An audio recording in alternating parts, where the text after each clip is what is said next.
Vamos abrir as nossas Bíblias em Deuteronômio, capítulo 10.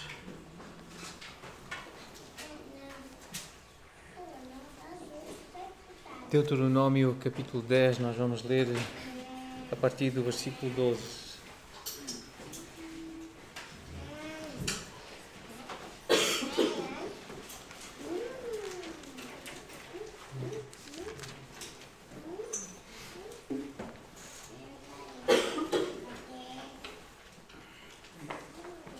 Deuteronômio 10, 12, lemos: Agora, pois, ó Israel, que é que o Senhor requer de ti? Não é que temas o Senhor teu Deus e andes em todos os seus caminhos e o ames, e sirvas ao Senhor teu Deus de todo o teu coração e de toda a tua alma, para guardares os mandamentos do Senhor e os seus estatutos que hoje te ordeno, para o teu bem. Eis que os céus e os céus dos céus são do Senhor teu Deus, a terra e tudo o que nela há. Tão somente o Senhor se afeiçoou a teus pais para os amar, a vós outros, descendentes deles, escolheu de todos os povos, como hoje se vê. Circuncidai, pois, o vosso coração, e não mais endureçais a vossa cerviz. Pois o Senhor vosso Deus é o Deus dos deuses e o Senhor dos senhores, o Deus grande, poderoso e temível, que não faz acessão de pessoas, nem aceita suborno, que faz justiça ao órfão e à viúva e ama o estrangeiro, dando-lhe pão e vestes. Amai, pois, o estrangeiro, porque fostes estrangeiros na terra do Egito. Ao Senhor teu Deus temerás, a Ele servirás, a Ele te chegarás e pelo seu nome jurarás. Ele é o teu louvor e o teu Deus, que te fez estas grandes e temíveis coisas que os teus olhos têm visto. Com 70 almas, teus pais desceram ao Egito. E agora o Senhor teu Deus te pôs como as estrelas dos céus em multidão. Vamos orar?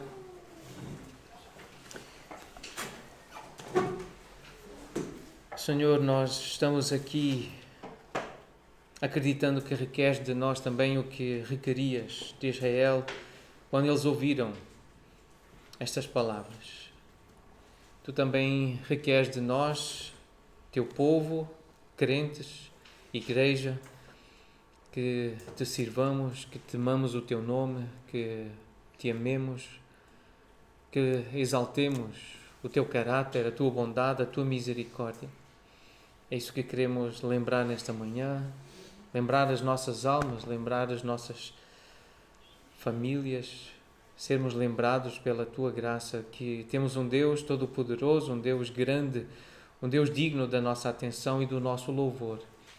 Por isso, ó Pai, agora também pedimos que com a Tua força, com a força do Teu Espírito, nos capacites a lermos e entendermos a Tua palavra para nós hoje, podermos viver de uma forma que te agrada, como tu requeres de nós.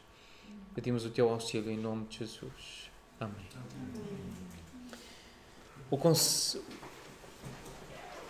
Deuteronômio, o conceito de Deuteronômio, desta repetição da lei.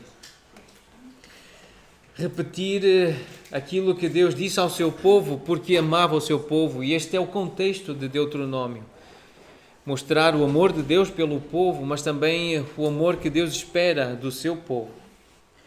Deus espera um amor leal. Esta é a mensagem de Deuteronômio. Deus espera ser amado pelo seu povo. E a forma de amar a Deus é obedecer à aliança, aos mandamentos, aos preceitos da aliança. Esse é o requisito para poder entrar na terra prometida. É um coração obediente, submisso ao Senhor.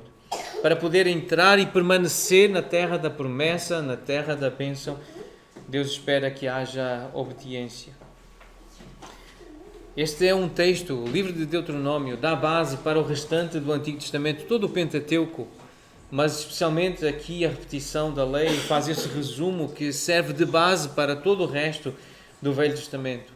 E é o livro que melhor revela no Antigo Testamento o amor de Deus. Há um frequente apelo neste livro de Deuteronômio ao amor de Deus. Mostra que o alvo da lei do Antigo Testamento não era simplesmente seguir leis, regras, preceitos mas um serviço inspirado no amor. Porque Deus ama e porque Deus resgatou da escravidão, do Egito, então Ele agora espera amor, mostrado em serviço, mostrado em obediência. E nós vimos especialmente neste capítulo a orientação que Deus deu acerca das tábuas da lei, no início do capítulo, as tábuas da lei, a arca da aliança, o que isso significa, esse lugar de encontro no mais íntimo santuário, no Santo dos Santos, onde o Senhor revela a sua vontade aos seus servos. E é nesse ambiente, um ambiente santo, sagrado, separado, mas com a presença da palavra. As tábuas da lei, que representam a palavra que permanece e que não muda. Depois consideramos a vocação da tribo de Levi, a separação para servir ao Senhor essa tribo, de entre o povo separado, houve uma tribo separada, escolhida, santificada para o serviço.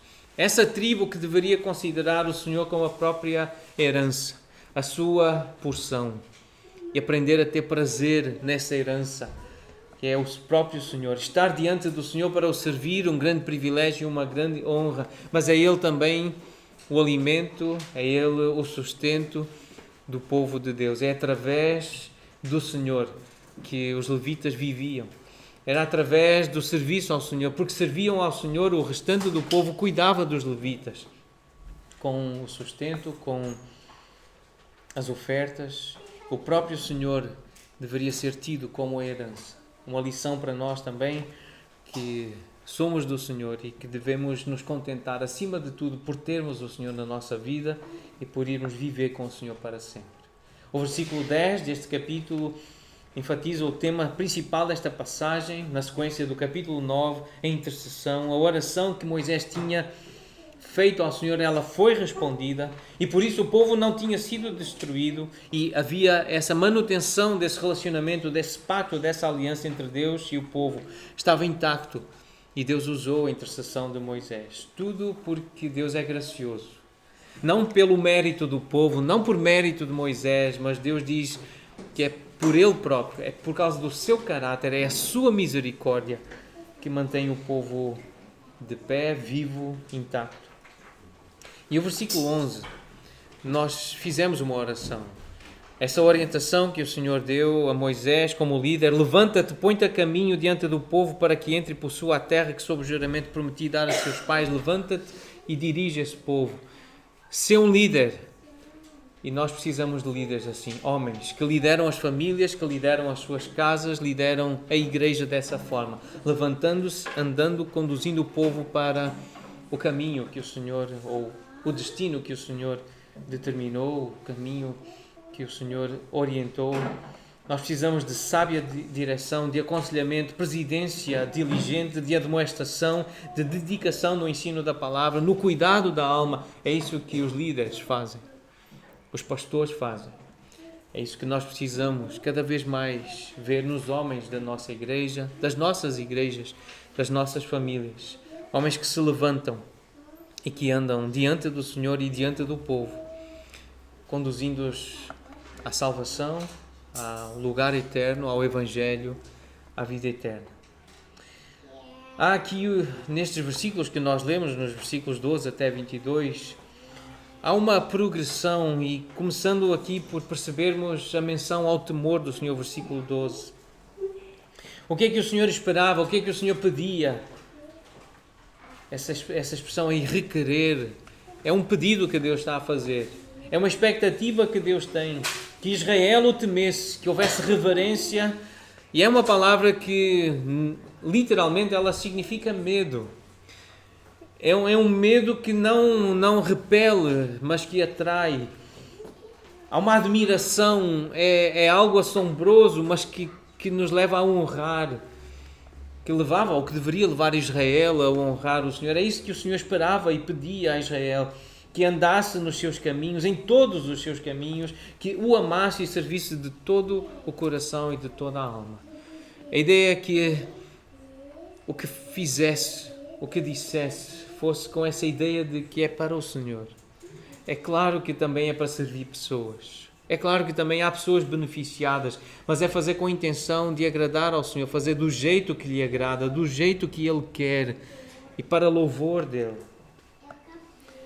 E nós vemos um paralelo em Mateus 22. O Senhor Jesus ensinar a lembrar aqueles que lhe perguntavam acerca do grande mandamento, o que é que resume a lei. Jesus diz em Mateus 22, responde a essa pergunta sobre o grande mandamento, lembrando esta ideia que está aqui presente em Deuteronômio 10, no versículo 12. O Senhor disse: amarás o Senhor teu Deus de todo o teu coração, de toda a tua alma e de todo o teu entendimento. Este é o grande e primeiro mandamento. E aqui nós encontramos esse resumo da lei do Senhor acerca dele próprio. O que Deus espera ver no coração do seu povo, dos seus filhos, dos seus adoradores. E o texto termina ali na parte final, no versículo 20, uma nova menção ao temor ao Senhor. No versículo 20, então, nós encontramos um temor que permite e que deseja proximidade. Ao Senhor teu Deus temerás, é o que nós lemos no versículo 20. E é o que nós encontramos também no Novo Testamento, esta ideia que há um medo que não repela, há um medo que não nos deixa ficar muito distantes e muito longe deste Deus, porque Ele quer que nós nos cheguemos a Ele. E é isso que nós lemos em Tiago 4:8, chegai-vos a Deus, palavra de Deus para os crentes, para o povo, e Ele se chegará a vós outros. É verdade que Ele é santo, é verdade que Ele é grande, mas Ele quer que o povo se achegue a Ele, que o povo se aproxime. Em santificação, sim, purificai as mãos, limpai o coração, mas o temor do Senhor, esse profundo respeito, essa reverência, esse desejo de honrar o Senhor, ensina os homens a evitarem o mal. Nós lemos em Provérbios 6. É pelo temor do Senhor que os homens evitam o mal, que limpam mãos, que purificam corações, que evitam fazer coisas que desagradam a Deus, que envergonham o seu próprio nome, o nome do Senhor, que faz coisas que prejudicam outras pessoas. É pelo temor do Senhor que os homens evitam o mal. É um temor saudável ao Senhor. Não significa vê-lo como um valentão à espera da oportunidade para nos punir. Parece que tem prazer em castigar. Não é assim que Deus se apresenta. Pelo contrário. Ele é descrito nas páginas das Escrituras como um pai amoroso, que com amor infinito Ele disciplina os seus filhos para o bem deles, para benefício deles. Em Hebreus 12 nós lemos que Deus disciplina para aproveitamento, a fim de sermos participantes da sua santidade. E é um comentário de Howard Dayton do livro O Seu Dinheiro. Nós vamos ler esta tarde, se Deus assim permitir, e ele comenta esta passagem desta forma. Que Deus é um pai amoroso, que com o seu amor infinito Ele disciplina os seus filhos para o bem deles, para o benefício deles. É assim que aprendemos a temer ao Senhor. O versículo 20 também menciona esta ideia, pelo seu nome jurarás. Nós lembramos o ensino de Jesus, não jureis nem pelo céu, nem pela terra, mas pelo nome do Senhor parece que o povo podia jurar. Porque é que significa? O significado disso é, e o contexto sugere que estas palavras referem-se ao voto de lealdade a Deus como Senhor da aliança. É porque somos do Senhor, nós temos um pacto com Ele, e por causa dele, e porque Ele nos capacita, nós podemos nos comprometer, nós podemos fazer votos. Este era o ensino para os israelitas. Uma vez que Deus os havia libertado da servidão do Egito, o povo devia consagrar-se solenemente à obediência e ao amor de Deus. Essas palavras vêm então a ser sinónimas de uma verdadeira adoração, como nós lemos no Salmo 63. Esse desejo pelo Senhor, essa vontade de servir ao Senhor, de desejar o Senhor, a presença do Senhor, termina desta forma esta oração no Salmo 63. O rei alegra-se em Deus. Quem por ele, pelo Senhor, jura, gloriar-se-á, pois se tapará a boca dos que preferem mentira. Alguém que tem um compromisso, uma aliança com o Senhor, diz a verdade e compromete-se e faz um voto pela verdade. Porque é do Senhor, o Senhor que é a verdade. O verdadeiro Deus, o Deus que não mente e não pode mentir. Então, é possível jurar pelo Senhor, no nome do Senhor. Isto significa uma lembrança de um voto, de um pacto, de uma aliança com o Senhor. O texto progride e depois percebemos então aí uma ênfase na glória, na grandeza do Senhor. Versículo 14. Eis que os céus e os céus dos céus são do Senhor, teu Deus, a terra e tudo o que nela há. Era disto que o povo de Israel precisava lembrar. Lá no deserto, a caminho da terra prometida, lembrar que aquela imensidão de areia e aquele poderoso universo que eles podiam ver a partir do deserto pertenciam ao Senhor. A terra para onde eles se dirigiam pertencia ao Senhor, era dele, é do Senhor, e Ele pode dar a quem Ele quer. Em Neemias, no capítulo 9, versículo 6, nós lemos estas palavras: só Tu és Senhor, Tu fizeste o céu dos céus e todo o seu exército, a terra e tudo o que nela há, os mares e tudo quanto há neles, Tu os preservas, a todos com vida, e o exército dos céus Te adora. Esta era a visão que os israelitas tinham. Mesmo no fim da história do Velho Testamento, eles foram sendo lembrados pelos profetas, pelos servos do Senhor, que o Senhor, Ele fez o céu e que tudo lhe pertence, tudo é dele. É Ele que preserva com vida todas as coisas. Salmo 24, lemos que ao Senhor pertence a terra e tudo o que nela se contém, o mundo e os que nele habitam, todos, justos e injustos, santos e pecadores, todos pertencem ao Senhor. Do Senhor é a terra, lemos no Novo Testamento, capítulo 10, versículo 26, do Senhor é a terra e a sua plenitude. Tudo pertence ao Senhor. E o que Ele espera do seu povo é temor, obediência, amor em resposta à sua gloriosa e graciosa grandeza. Ele apresenta-se grande, Ele apresenta-se glorioso, mas Ele espera temor. O que é que se requer de ti, ó Israel? O que é que Deus quer mostrar ao povo de Israel? Grandeza, glória, poder, mas Ele espera obediência. Espera amor em resposta à sua gloriosa e graciosa grandeza.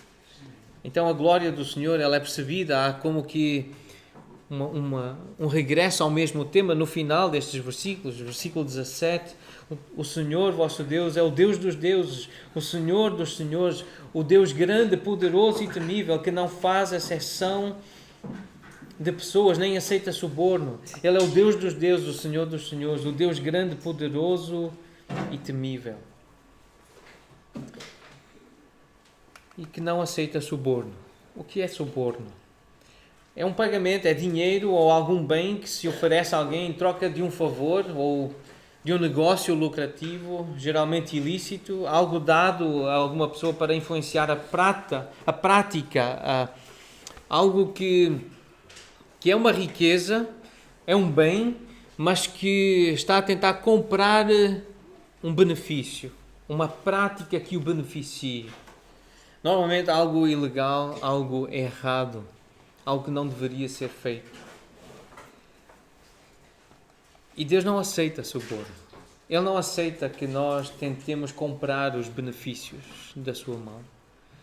E esta semana, ao conversar com algumas pessoas da nossa cultura, portugueses, pessoas que estão habituadas a se relacionarem com Deus da forma como têm sido ensinadas culturalmente, uma cultura baseada numa religião falsa, ensinada por homens e por pessoas que não reconhecem a Bíblia como autoridade, como palavra de Deus. E essa é a religião tradicional portuguesa, o romanismo. Então essas pessoas que vão sendo ensinadas e que vão recebendo essa cultura portuguesa, elas acham que podem comprar o favor de Deus. Estando doentes, estando frágeis, acham que porque fizeram bem no passado, porque deram muita ajuda a alguém, que agora Deus tem uma dívida para com elas. Que Deus agora precisa dar-lhes cura, precisa dar-lhes descanso, precisa dar-lhes paz. Deus tem uma dívida porque elas compraram esse benefício. E Deus não aceita esse tipo de negócio. Ele não aceita suborno. Isso é suborno. Diante da lei do Senhor, a justiça é que nós derramemos sangue para termos perdão. O nosso sangue tem que ser derramado. Nós temos que morrer para ter o perdão dos nossos pecados. É assim que Deus nos perdoa, é matando-nos. Ou então arranjando alguém para nos substituir. É assim que Ele nos beneficia, Porque o pecado entrou na humanidade, o pecado faz parte da nossa natureza. Então a única forma de Deus nos abençoar é primeiro tirando-nos a vida, é matando-nos. Só depois Ele nos pode abençoar. É por isso que Jesus entra na história. É por isso que esse grande sacrifício precisou acontecer. Nós não podemos comprar o benefício de Deus. Nós não podemos fazer nada para garantir riquezas da parte de Deus. Então, Ele não aceita suborno. E no capítulo 23 diz que, de Êxodo, orientando o povo em relação também aos seus próprios relacionamentos uns com os outros, diz: suborno não aceitarás, porque o suborno cega até o perspicaz e perverte as palavras dos justos. Então não aceitem suborno, andem na luz. Mas aplicando isto à realidade espiritual, o suborno, aceitar dinheiro, aceitar ofertas de esmolas, aceitar algum tipo de pagamento pelo perdão de pecados, indulgências, era perverter a justiça. Seria cegar a sabedoria e a perspicácia de um Deus que conhece os nossos corações e sabe como somos, conhece o mais íntimo do nosso ser. Podemos até não pecar com as mãos ou com os pés ou com palavras, mas basta a cobiça dos nossos pensamentos. Basta a cobiça do nosso coração para Deus ver e nos tornar réus do seu juízo e culpados diante dele. Então não há possibilidade de negociar a salvação com o Senhor. É pela graça que nós a recebemos. Ninguém pode conquistar o perdão, cura e benefícios aqui na terra, porque no passado deu, agradou ao Senhor. Isso não é assim. Tudo o que recebemos é pela graça. Então o Senhor não aceita suborno. E nós também não devemos usar nem aceitar suborno entre nós. Versículo 21 diz: o Senhor é o teu louvor, o teu Deus, que te fez estas grandes e temíveis coisas que os teus olhos têm visto. Quais essas coisas? Moisés cantou essas coisas e levou o povo, ensinou o povo a cantar essas coisas em Êxodo 15. Tem a ver com a libertação do Egito. Cantarei ao Senhor porque triunfou gloriosamente, lançou no mar o cavalo e o seu cavaleiro. Referência aos exércitos egípcios. O Senhor é a minha força e o meu cântico, Ele me foi por salvação, este é o meu Deus, portanto eu o louvarei. É disto que Israel precisava ser lembrado, que foi liberto e por isso deveria louvar o Senhor, cantar ao Senhor. É isso que a igreja também está a ser lembrada. Nós também fomos libertos da culpa dos nossos pecados, da escravidão dos nossos pecados. Por isso, do seu povo, o Senhor espera louvor em resposta à sua gloriosa e graciosa grandeza. Ele é grande, Ele é um grande Salvador. Por isso nós louvamos. O nosso louvor é fruto de lábios que confessam Jesus como Salvador. É fruto da graça de termos um Salvador. Mas o texto progride e vai para aquilo que aparenta ser realmente o cerne desta porção. Uma ênfase no amor do Senhor. Versículos 15, 18 e 22 mencionam esse amor gracioso do Senhor. Versículo 15 diz: tão somente o Senhor se afeiçoou a teus pais para te amar, para os amar, a vós outros, descendentes deles, escolheu de todos os povos, como hoje se vê. O Senhor amou os teus pais, já tinha sido dito no capítulo 4, versículo 37. Escolheu a sua descendência depois deles, te tirou do Egito, Ele mesmo presente e com a sua grande força vos amou e vos tem amado. O Senhor ama o povo. Amou o seu povo, amou os pais. Está a amar os filhos das novas gerações. E nós vemos um paralelo no Novo Testamento, essa referência ao amor do Senhor na salvação. Segundo nós Tessalonicenses 2,13, devemos sempre dar graças a Deus, irmãos amados, pelo Senhor, porque Deus vos escolheu desde o princípio para a salvação, pela santificação do Espírito e fé na verdade. É assim que Deus ama, chamando, escolhendo para si, aproximando de si, atraindo a si, pela ação do Espírito Santo. Um processo de santificação.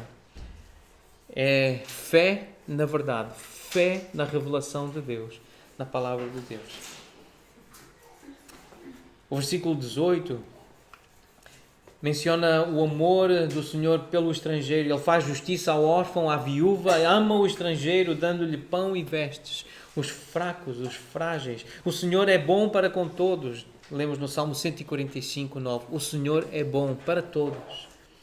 As suas ternas misericórdias permeiam todas as suas obras. O Salmo 146 diz que o Senhor guarda o peregrino, o estrangeiro. Ele ampara o órfão e a viúva. É coração do Senhor. É o coração do Senhor que está a ser exposto aqui, revelado aqui. Ele que cuida dos fracos, dos frágeis. Ele que é um Pai perfeito, um Pai celeste. Mateus 5,45, o Senhor Jesus a referir-se ao Senhor Deus, diz que Ele faz nascer o seu sol sobre maus e bons e vi chuvas sobre justos e injustos. Ele é bom, Ele cuida, Ele dá alimento. O Senhor é bom. E nós precisamos lembrar disso. Deus é bom, Ele é misericordioso, é Ele que dá o sustento. O Senhor é bom para todos. Ele ama os fracos, Ele ama o estrangeiro. E o versículo 22 mostra também a graça do Senhor. Com 70 almas teus pais desceram ao Egito e agora o Senhor teu Deus te pôs como estrelas dos céus em multidão. É a graça do Senhor, o favor do Senhor, a grandeza, a graciosa grandeza do Senhor aqui a manifestar-se. Aquilo que Ele tinha prometido a Abraão cumpriu-se. Ele disse, olha para os céus, conta as estrelas, se é que podes, e assim será a tua posteridade. E foi isso que Ele fez. E o autor aos Hebreus lembra que de um já amortecido, já idoso, já velho, já cansado, desse saiu uma posteridade tão numerosa como as estrelas, inumerável como a areia que está na praia do mar. Deus cumpriu a sua promessa. E aqui Ele está a lembrar como amou Abraão, como amou Israel e como lhes deu uma geração próspera, uma multidão de filhos. Isto para nós, isto para a igreja, lembra-nos a visão futura que Deus já revelou acerca do povo dele, que Ele está a edificar, que somos nós e aqueles que virão depois de nós. Em Apocalipse 7, lemos que há uma grande multidão que ninguém podia enumerar, de todas as raças, ou de todas as nações, tribos, povos e línguas. De uma raça, que é a raça humana, mas de várias línguas, de várias tribos, em pé diante do trono e diante do Cordeiro, vestidos de vestiduras brancas, com palmas nas mãos. E alguém perguntou, mas quem são estes? E a explicação vem mais à frente, diz, estes são os que vêm da grande tribulação, lavaram as suas vestiduras e as alvejaram no sangue do Cordeiro. Uma imagem para o sacrifício de Jesus na cruz. Aquilo que nós lembramos quando bebemos o cálice, bebemos o vinho. Lembramos desse sangue que foi derramado na cruz para tornar puros, santos, limpos, homens e mulheres como nós. Esta é a obra de Jesus. A razão porque se acham diante do trono de Deus e servem de dia e de noite no seu santuário. Aquele que se assenta no trono estenderá sobre eles o seu tabernáculo, a sua habitação, morarão com ele para sempre. Jamais terão fome, nunca mais terão sede, não cairá sobre eles o sol nem ardor algum, pois o Cordeiro que se encontra no meio do trono os apacentará e os guiará para as fontes da água da vida, e Deus lhes enxugará dos olhos toda a lágrima. Uma imagem da salvação, mas de uma multidão de filhos, de salvos, de redimidos. Com 70 almas teus pais desceram ao Egito e já agora o Senhor teu Deus te pôs como as estrelas dos céus em multidão. Foi uma promessa cumprida pelo Senhor. E há uma promessa que nós recebemos também do nosso Senhor, que nós veremos multidões a habitar com o Senhor. De todas as tribos e povos e línguas nós veremos. Isto deve nos encorajar. Assim como Deus cumpriu promessas, Ele cumprirá a sua palavra e as suas promessas. E este tipo de amor leva a um amor do povo, mas é um amor constrangido do povo eleito. E o que significa então esse amor constrangido? O versículo 16 diz: circuncidai o vosso coração e não endureçais a vossa cerviz. Diante desta grandeza, desta glória do Senhor e diante especialmente do seu amor gracioso, então circuncidai o vosso coração, não mais endureçais a vossa cerviz. Em Deuteronômio 30 é explicada essa ideia da circuncisão do coração. Mais à frente então neste livro nós lemos no capítulo 30, versículo 6: o Senhor teu Deus circuncidará o teu coração e o coração da tua descendência. Israel só podia circuncidar o coração, preparar o coração com o auxílio do Senhor. É Deus que faz. Faz daqueles que estavam a ouvir e faria daqueles que viriam depois. Então o que significa ter o coração circuncidado? Um coração capaz de amar o Senhor de todo, de toda a força, de toda a alma, de todo o ser. Um coração circuncidado, um coração preparado para amar o Senhor. E Paulo explica isso em Romanos 2, usando esta linguagem dos judeus, da circuncisão, que era uma marca feita no corpo, uma parte do corpo que era cortada, uma pele que era cortada, mas que Paulo explica, isso não é algo apenas exterior. Essa questão da circuncisão não é apenas algo material, físico, exterior. Judeu não é quem o é apenas exteriormente, nem circuncisão aqui é somente da carne. Isso é apenas um símbolo, isso é apenas um sinal para uma verdade espiritual muito maior, muito mais grandiosa. E é isso que nós estamos a aprender a viver como igreja. A deixarmos os símbolos, as sombras, a não ficarmos apegados a rituais, mas a vermos a verdade, a vermos a realidade do que os símbolos representam. Então não é a circuncisão em si, não é aquele corte na pele que conta, mas sim o que acontece dentro, no coração.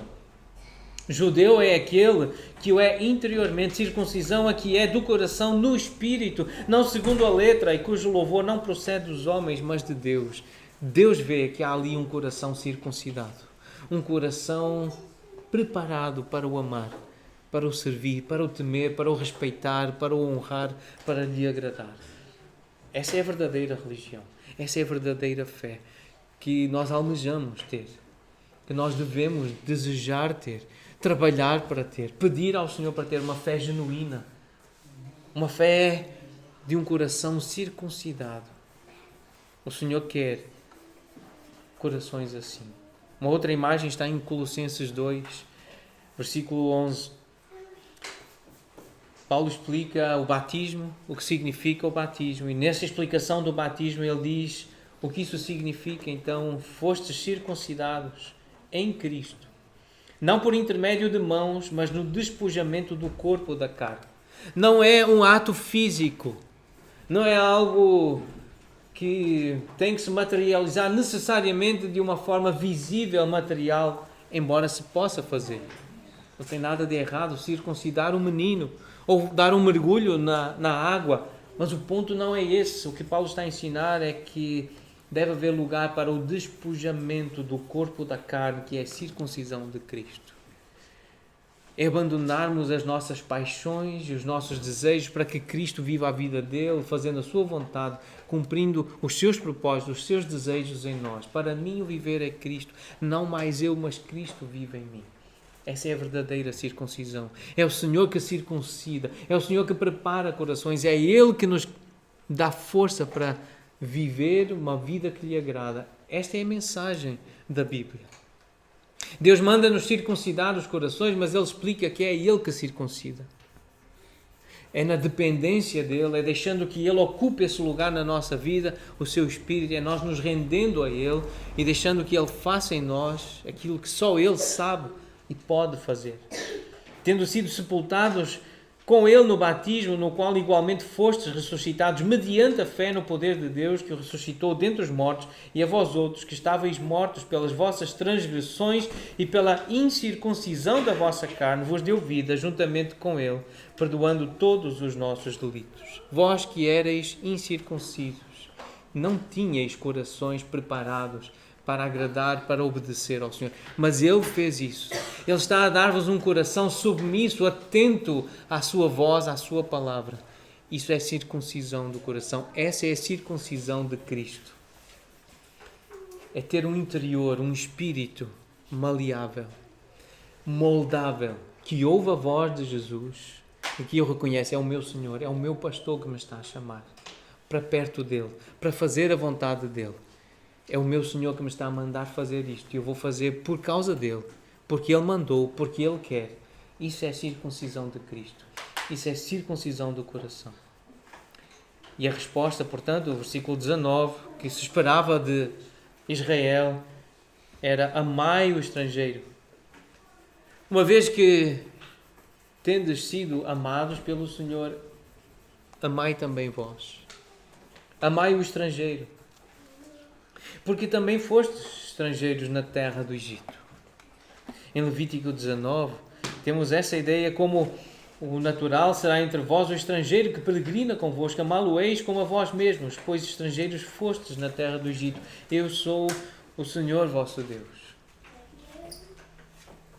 Tratem os estrangeiros como irmãos. Tratem-nos como alguém que quer servir o mesmo Deus que vocês. Se eles escolheram e se decidiram viver no vosso meio, então tratem-nos como irmãos. Se eles escolheram circuncidar-se para fazerem parte da vossa nação, tratem-nos como irmãos, como parte do povo. Não façam acepção de pessoas. Sirvam os fracos, sirvam os estrangeiros, aqueles que ainda estão a começar, que vieram, mas que trazem muitas fraquezas, muitas limitações. Amem-nos como se amam a vocês mesmos. E temos um paralelo no Novo Testamento. Em Gálatas 6, versículo 10, diz: enquanto tivermos oportunidade, façamos o bem a todos, mas principalmente aos da família da fé. E é esse o destaque. A presença dos estrangeiros entre os israelitas era alguém que tinha uma identificação de fé. Não eram estrangeiros que estavam a adorar os seus deuses, os falsos deuses, os seus ídolos. Eles tinham que abandonar esses ídolos. Eles não podiam introduzir adoração idólatra, imoral, no meio do povo de Israel. Quem tentasse fazer isso tinha que ser morto. Não podia permanecer. Então os estrangeiros que estavam entre o povo de Israel eram povos que eram estrangeiros, eram de outras nações, mas que tinham abandonado os seus falsos deuses, os seus ídolos, as suas idolatrias, as suas imoralidades. Estavam agora submissos ao Senhor da aliança. A aliança que Deus estava a estabelecer com o seu povo. Então façamos o bem a todos. Mas há uma particularidade aqui, especialmente aos que são da família da fé. Aqueles que se identificam com Jesus, com o Messias. Aqueles que se identificam com esta fé. Aqueles que querem também aprender a temer o Senhor, a obedecer à sua vontade. Esta é a mensagem da Bíblia. E essa é a prioridade da igreja também. Aprender a amar os outros, aqueles que estão no nosso meio. Como lemos em 1 João capítulo 3, versículo 17, aquele que possui recursos deste mundo e vir a seu irmão padecer necessidade, e aqui de novo uma referência ao irmão. Pode ser um estrangeiro, mas é um irmão. É alguém que é filho de Deus, alguém que se identifica com Jesus Cristo, alguém que recebeu o Senhor e por isso foi feito filho de Deus, como nós lemos em João capítulo 1. Então, se alguém vir a seu irmão padecer necessidade e fechar-lhe o seu coração, como pode permanecer nele o amor de Deus? Filhinhos, não amemos de palavra nem de língua, mas de facto e de verdade. Façamos o bem. Sejamos, pois, pacientes. Sejamos, pois, generosos com aqueles que estão a começar, com aqueles que estão entre nós e que podem vir assim de forma precária, com necessidades inclusive materiais, mas principalmente com necessidades espirituais, porque ainda não conhecem bem a lei do Senhor, não conhecem bem os preceitos de Cristo, a lei de Cristo. Vamos ser pacientes, vamos ser amorosos, como 1 Coríntios 13 nos ensina a amar. Então a ideia do amor que constrange Vem de 2 Coríntios 5,14. Um morreu por todos, logo todos morreram. É a mensagem do Evangelho. Quem está em Cristo foi amado pelo Senhor e por isso aprenda a amar. O amor de Cristo nos constrange, porque somos amados, somos que forçados a amar. É um amor que nos aperta e que faz com que esse amor que recebemos, que está dentro de nós, que nós recebemos de Jesus, saia de nós. Constrangimento é isso, é um aperto. E o que está dentro sai. É o amor de Cristo que está dentro de nós. Como nós lemos em 1 João capítulo 4, 19, nós amamos porque Ele nos amou primeiro.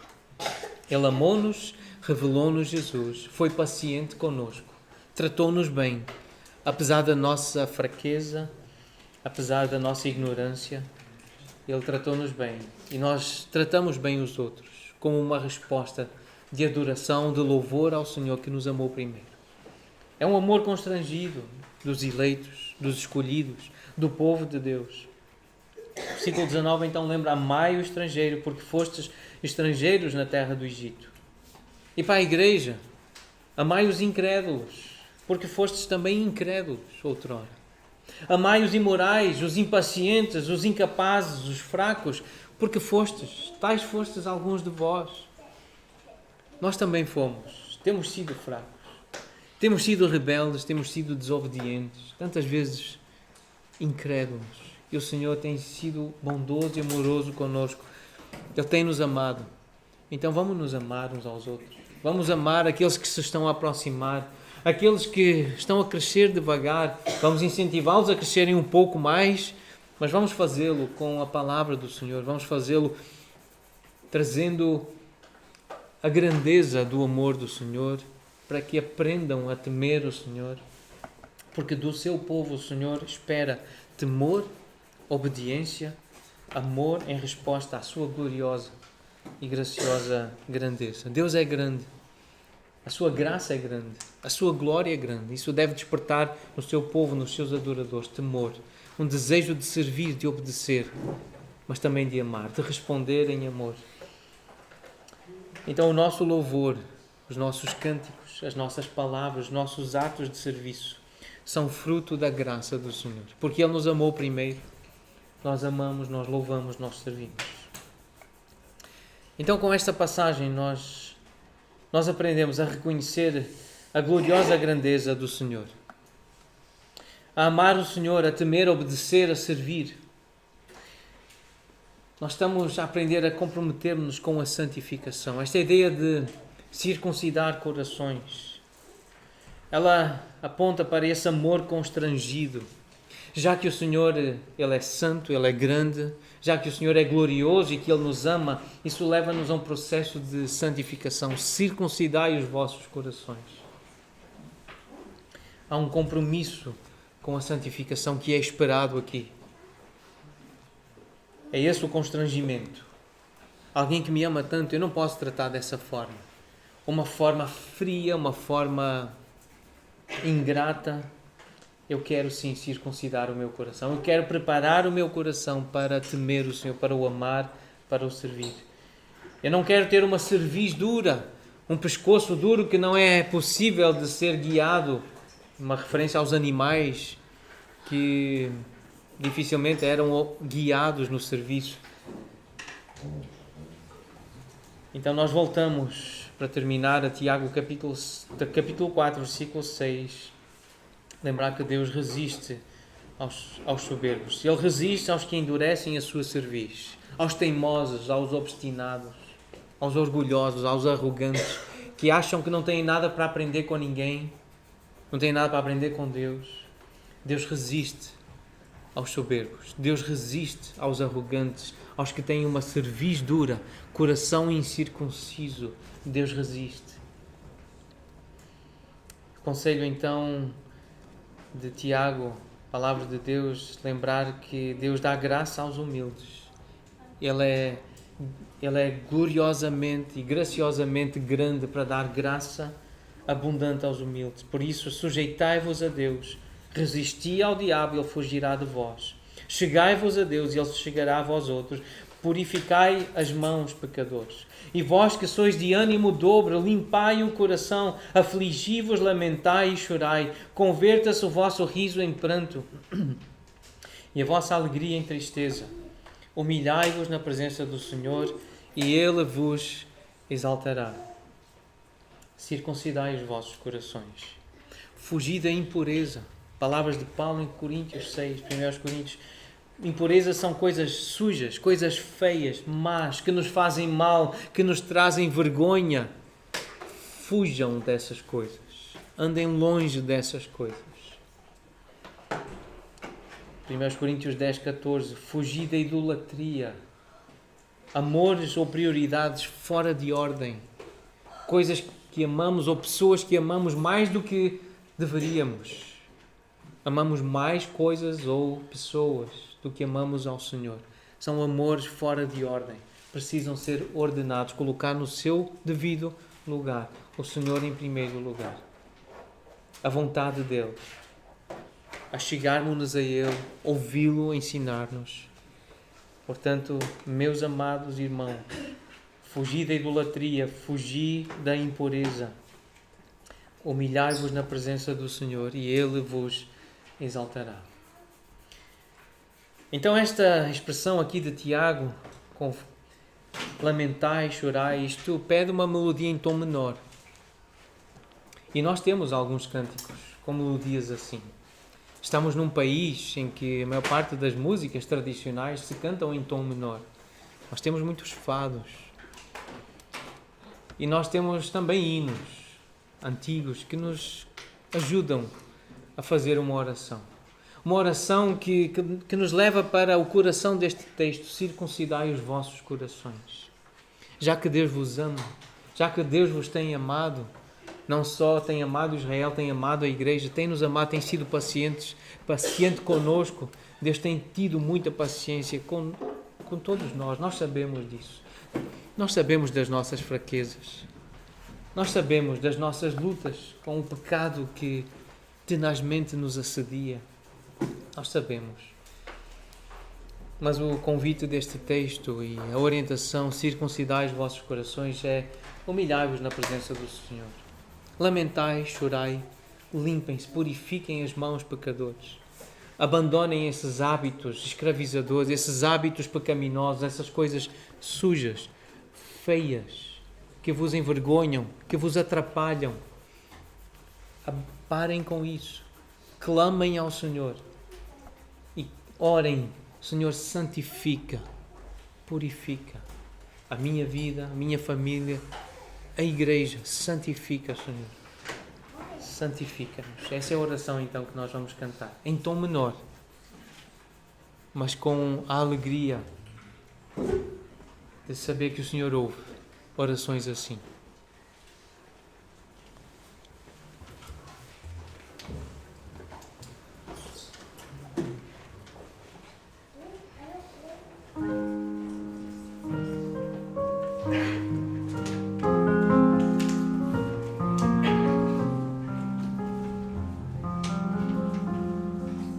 Santifica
Oh